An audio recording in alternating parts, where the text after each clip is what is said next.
morning, everyone. Farmington Mayor Nate Duckett. I am at the Farmington Growers Market this morning with Bonnie Hopkins, who has been a part of the Growers Market forever. You're a board member now, but I'm pretty sure, Bonnie, you used to run this show. Yeah, I've been with the market since 2012, I think. Yeah. So I've been on the board and helping with the market for a long time. I'm also the county extension agent, so I just try to work anywhere where the farmers are so I can see how I can help them. Well, I certainly appreciate all the work you've done to help push the agricultural economy here in the Four Corners area. I know all the work you're doing out there by the county offices, but your promotion of the growers market and the farmers has led to some big results. And I know you're very passionate about small businesses, and farmers fall into that.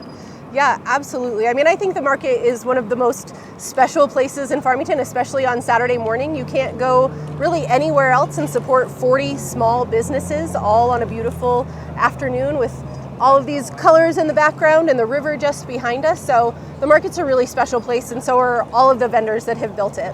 So we've been at this location at the Farmington Museum since 2011? Yeah, I think 2011. Before that, we were in Berg Park, and that was kind of a challenge. We didn't have water or electricity. There weren't bathrooms. Kind of being in that park, we had a lot of aggressive dogs and things like that just didn't work. So we moved here in 2011, and it's been a phenomenal shift.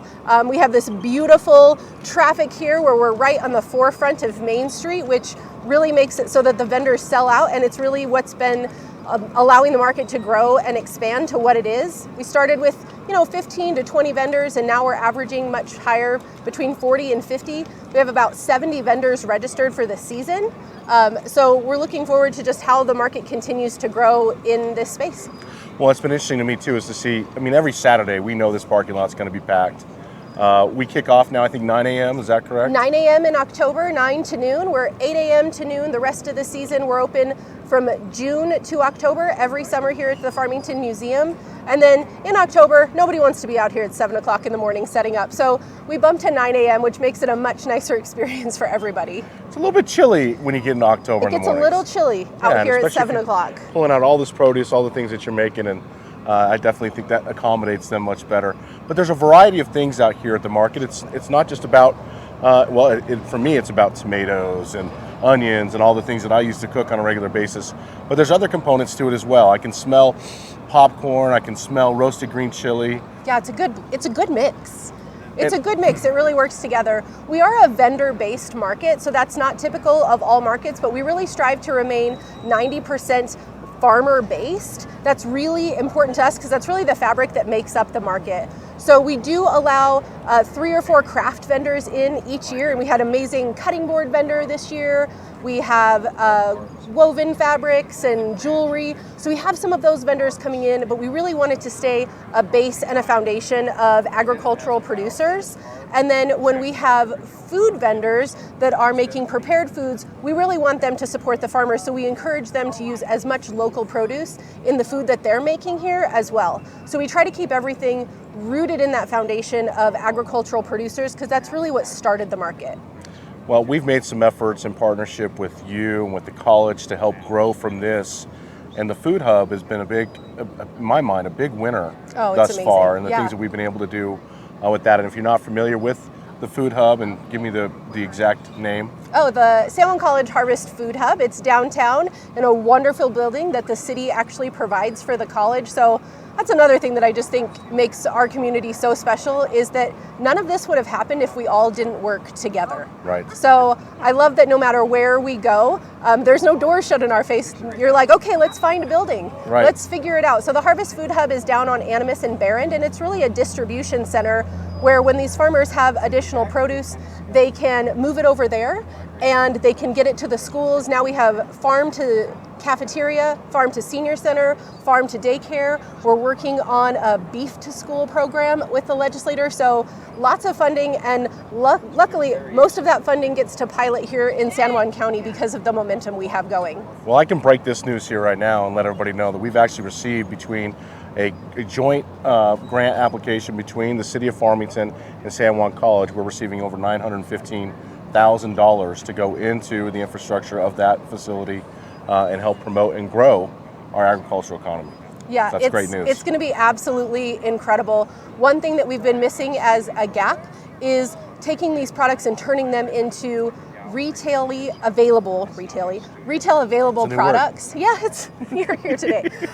Retail available products using our local produce that can actually be sold across the county and grocery stores, even across the state. So having that commercial processing facility is going to be a game changer, not just for our agricultural producers, but for our food entrepreneurs.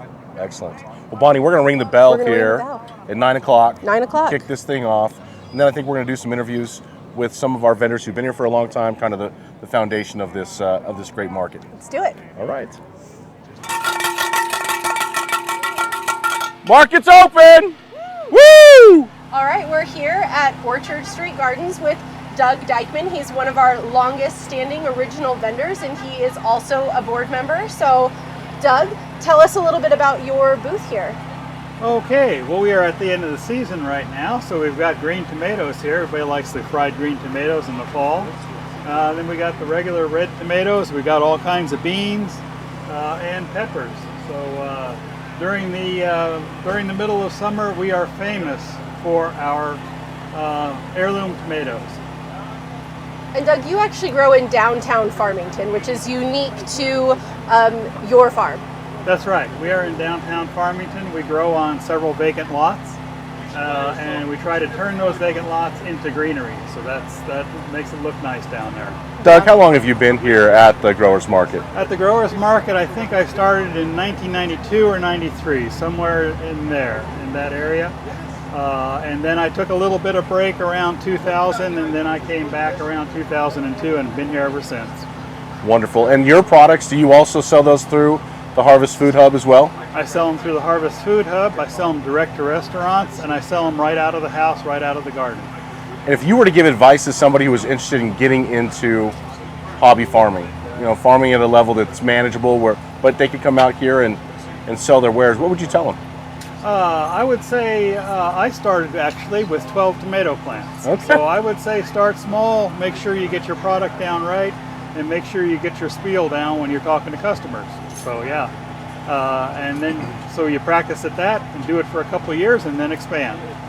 It's a great idea. Yeah. I'm a big believer in starting small and then growing and learning and understanding instead of trying to come in too big. Right. And then all of a sudden there's a lot of problems that can come up. You need to find out that you like it. Sure. If you don't like it, then you're going to find out real early. Yeah. Awesome. So what's your favorite part of the market itself? Of the market itself, I think talking to people.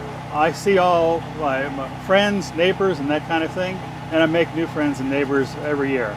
And what's really important is that I almost always get a few people who have just moved to Farmington, and I get to explain to them about living here.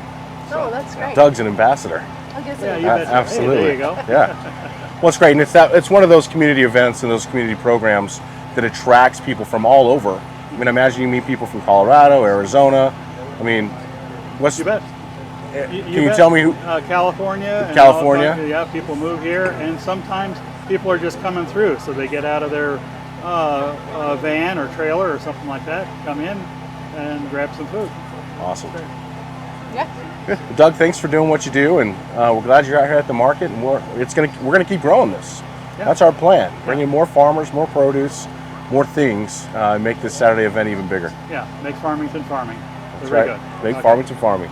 Thanks, Doug. All right, thank you. We're over here with another one of our anchor vendors, Elder's Greenhouse and Garden, and we are with one of the owners, Pam Elder. So Pam, tell us a little bit about Elder's Greenhouse and Garden. The greenhouse side, most of our customers know us with that in Aztec, but our farm is in Flora Vista. We grow almost every kind of row crop out there. We also have about 90 fruit trees. This year with our late frost, we don't have as much fruit as we normally do, but we love the farmers market. We've been at this doing the farmers market for over 30 years. Back when it was downtown at Orchard Park, that was our first step into the farmers market. We love the community of the farmers market. It draws in so many people from the community, but also love to just have that interaction with the customer. So that's that's kind of our draw of doing the farmers market. We love growing food. We started out small when our kids were at home, and we were growing food for ourselves and canning and also selling produce. And it just kind of continued to morph bigger and bigger. When we started out, we were leasing property from other farmers, and now then we were able to purchase our own piece of land in 2018, and we just continue to grow and do different things, learn things, change things up. The older we get a little smarter about how to work not as hard, but we still love doing what we do. Pam, just looking at the size of your booth, I mean, you can tell, you said you grow nearly everything that is in the grow market. How many people does it take to manage this type of operation? Well, this year we had 2 full-time helpers, plus my husband and I. When we started out, it was just us and our 3 kids. So it does take a lot, but we still manage to do it with just 2 to 4 people. And it just kind of varies, but we pretty much work all the time. And I see you got the roaster out here too, so we're roasting green chilies as well. Yes. I love that smell. She's being gracious. Pam and David work harder than any other farmer I've ever seen. Something that people don't realize in the background is that some of our farmers are out harvesting all night long on Friday nights to get the actually freshest products available to the market. So that's kind of the backside that a lot of people don't see, is how much work it takes to actually get here. And really what we need to do is just carbon copy Pam and David Elder, because they're such a wealth of information and they work so incredibly hard to get all of these incredible things to our community. It does take a lot of work. It does take a lot of work. So hard, and all year round.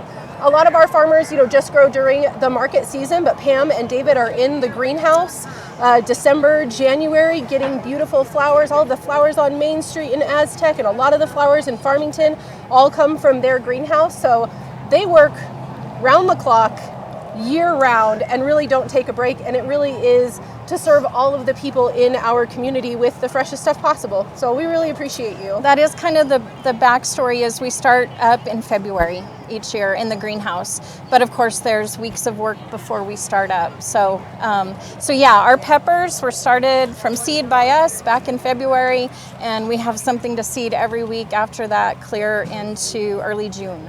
Wow. Well, Pam, thanks for sharing your passion Thank with you. our community. And I mean, the Saturday morning event here at the museum is always one of the things we direct people to. Like, if you're in town, make sure you go hit the farmers market. So thank you so much. We love that. We appreciate it. Yes. Thanks for being here. Absolutely. Right, now we are over here with Patricia Benali. She is better known here at the market as the fry bread lady. So Trish, tell us a little bit about why you vend at the market. I've been at the market because I like to socialize with people and, just to make fry bread and to be out with them and to meet people. How long have you been coming to the market? Since '97, when it was at Berg Park. Wow. And so we've been here, and then I've been making fry bread for the past, I think, 5-6 years maybe. Yeah. So besides fry bread, what else do you sell? Produce, we sell assorted melons, Crenshaws, cassavas, honeydews, regular crimson sweet watermelons, tomatoes, cucumbers. Oh yeah, a lot, everything. yeah. Where do you farm at? We farm in Upper Fruitland. Okay. It's like about a mile and a quarter from the N36, the Northern Edge Casino. Sure.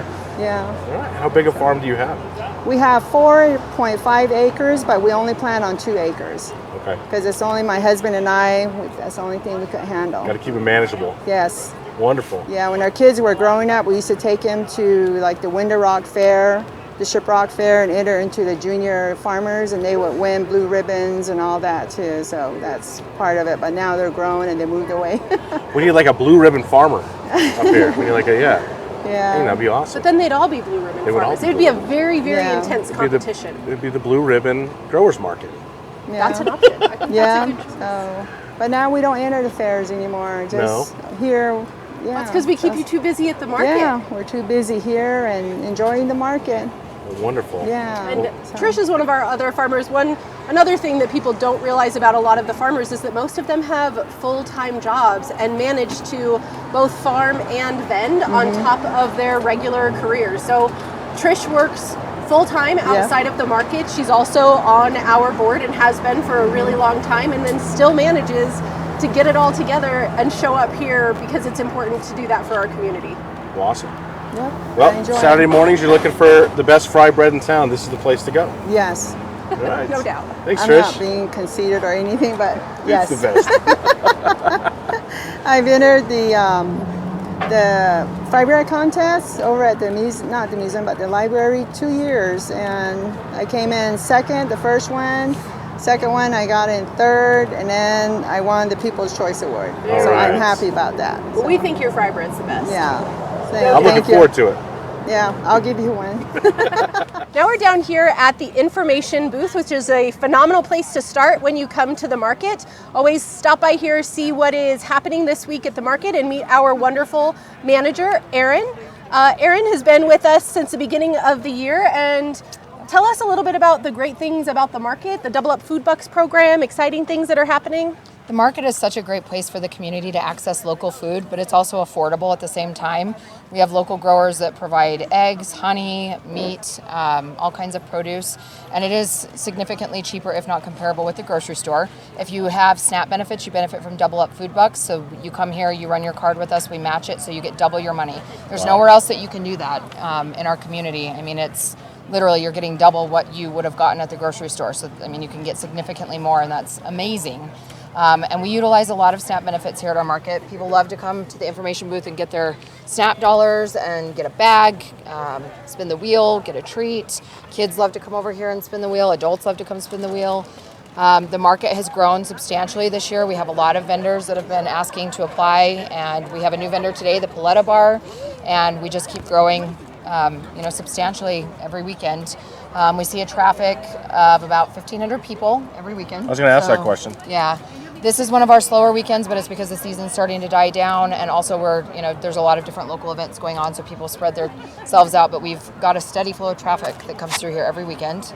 You got to meet people from all over the western part of the U.S. Yes, we have people that come here and pull their RVs in because they saw, or we had a family that moved to Farmington because they saw the market videos and came to market and enjoyed it, and then did other things in the community, and they bought a home here in Farmington. So we've talked a lot about the history and kind of things that are happening, but let's talk about the future of the market and what we foresee coming up here. We are building a pavilion, kind of an outdoor open air pavilion that will give access to your vendors to back into it. I don't know the number of vendors we can fit in there yet. Do you know that number? Yeah, we're still working with the architect to really figure out what is going to work best, not just for the market, but really to make this, this is called Gateway Museum. Space. We really want this to be the gateway for where all things in Farmington really start. Sure. So we're excited to build that, not just for the market, but for all community use, and to really be just that permanent home of the Farmington Growers Market. Yep. So we're looking forward to breaking ground with the City of Farmington on that project. It's going to make such a difference to our vendors. If you have never set up 40 pop-up tents in a morning, it's a thing. It is a and thing. They're expensive and they blow away, and it's a challenge. So the idea that we're going to get rid of most of the vendors having to have those tents, there will be electricity and bathrooms and water and music and shelter overhead. Shelter from the wind on Tuesdays. So our midweek market is going to be just so much easier and more enjoyable to attend. So we're really looking forward to the future and working with the city in Farmington and building something that's unlike any other market in the region and maybe even the state. Yeah. So we're really putting that on the map. And that pavilion will be a part of phase 1 of the Gateway Park development. So that'll be on the kind of the southwest side of the museum, and then phase 2 is going to be on the northeast side of the museum. But we're glad that we're able to start with that and get that area figured out, and it's going to change the entire landscape of this area that we're standing in right now. It's going to be very inviting. People are going to drive by it and want to be a part of what's happening here. So we're excited to be a partner with you guys in that. Yeah, we can't wait. It's been a long time coming, and like we've talked about, so many things happen in our community because people want to work together and want to come together to build something great. So we come up with these crazy ideas, and then people like you and our amazing city managers just go for it. So I think that just makes our community even more special. Well, it adds to the fabric of what makes us a great place to live, work, and play. I mean, this is an attractive environment where you can see economic development happening all around us. I mean, because of the efforts that you've put into here, your vendors coming out every Saturday, it becomes that, it's what do they call those things? A signature event. It is. Absolutely. And Aaron and our other manager, Nicole, they work so hard to make sure that the managers and the vendors, everybody gets in their space where they need to be every morning. And then they really serve all of the customers. I think that's another thing. We're talking a lot about what people don't realize. Some people don't know how to shop at the farmers market. No. You think it doesn't happen, but I have had people walk all the way through the market and come down here and say, is this where I check out? Oh no. And we also have partnered with WIC and senior benefits. So the market doesn't provide that, but our vendors individually do. And so we've had to facilitate a lot of that digital switchover that the state just did. And that's, so actually from the a lot. New Mexico Department of Health senior and WIC nutrition program. And so people can actually get benefits put right on their phone. It used to be a check system, which was a lot of work for everybody. And so much money went into printing the checks, and now that money actually gets to stay with the people. And the people that are using those benefits, the state can see they used them, they can reload their account versus putting out a bunch of checks that who knows where they go. And our vendors benefit from it as well. It gives us a better way to track who, the demographic that's spending those dollars, where they're coming from, and then it supports the people that are actually interested in getting that local food. So that's been a huge difference. Aaron and all of the vendors have been troopers with the rollout of a digital system. If you can imagine, most of our vendors are not smartphone savvy. They're Some farming. of them are, but that has been an ordeal. But because of Aaron and Nicole, they were able to figure it out. So It's great.